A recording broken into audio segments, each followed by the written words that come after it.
Google algorithm update. Ooh, and it just got colder in here. Yeah, it just got colder.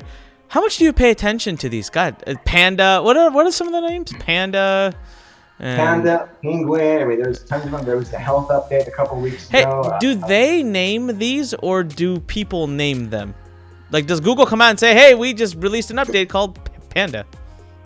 You know, I'll be honest. I'm not sure. I think they're done by Google, but I actually don't pay attention too much to those. And that's going to make many people cringe. But the reason I don't is because they've never been a problem for me. I always focus on quality content and quality backlinks. Those have never given me a problem. The only time they did was when Panda came out, and I think it was back in 2011, maybe 2012. Don't quote me on that. It was back in that time period. I was working for an SEO agency, and we were doing content like I mentioned, 3 to 5% anchor text. We were doing crappy backlinks. We paid for it for $3 or $4 a pop by virtual assistants from Asia. And we had most of our clients tank because of Panda, because we were doing that. So we were able to dive in and recover from that by fixing a lot of the stuff.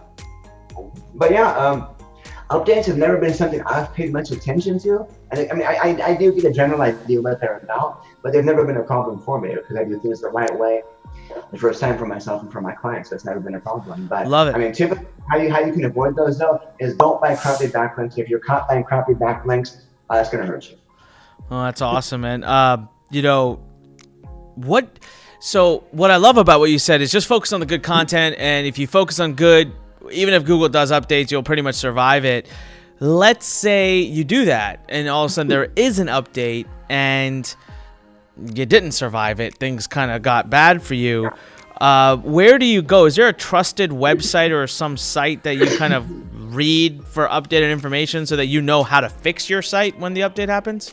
Yeah, I mean, typically you can simply do a Google search for the update name. You're going to find things like Moz.com, probably other SEO websites talking about that stuff, but Majestic, Moz, Ahrefs.com, for example, Majestic. There's a bunch of them. Is it Majestic.com? Yeah. But there's going to be a bunch of them talking. You'll be able to find out what the problem is. Okay, this was focusing on poor quality backlinks in the health industry. Sure. This is focusing on bad on-page optimization. This is focusing on, so you'll know what it's about pretty quickly. I will focus on fixing that. So if I did have one of my sites hit, for example, the first thing I would do is clean up my site. I would look for any broken links on the site, and you can find those with Screaming Frog, by the way, and I would fix those. I would look for any over-optimized content with crappy keyword density. And there's free tools you can find online that will check the keyword density, fix that. Then I will look at my backlink profile. Ahrefs is great for backlinks, but the best one for backlinks, again, in my opinion, is actually Majestic. And there's a paid tool at majestic.com that will tell you, you can look at your backlinks from there, and you can kind of get a brief analysis of those.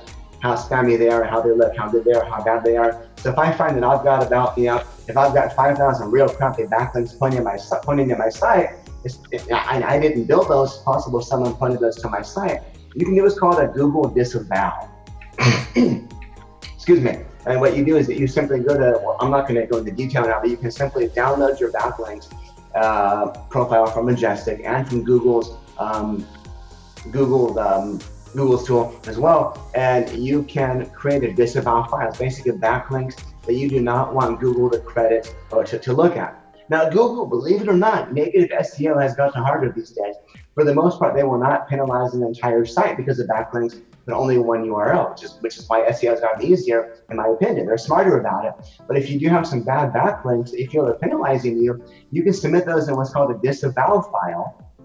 You can tell Google, listen, I tried to clean this up. I tried contacting these people. They wouldn't take them down. I tried removing these ones myself. And Google will analyze those manually within a few weeks usually and give you a yay or nay. So here's the thing. If you're not penalized, if you find some bad backlinks coming in, please do not do a disavow. I and many others have had good luck simply not doing a disavow. Only save it for if you have a penalty. And when I say when you have a penalty, if you're getting 20,000 hits a day, and that suddenly drops to 200 hits a day, you got a problem. If your traffic is simply on maybe a slow downward decline, it's probably not as big of an issue. You just want to fix the on-page other stuff like that. So again, that's something you would probably want to contact me directly about. It's something that's kind of hard to teach over 1 or 2 hour interview. But sure. So let me ask this, a couple of random questions. One is, some people have said before that if you post Google AdSense on your website, that it helps you rank higher because Google's greedy, and they basically say, "Oh, if I send more traffic, we get more ads click." Have you noticed that? Does that help?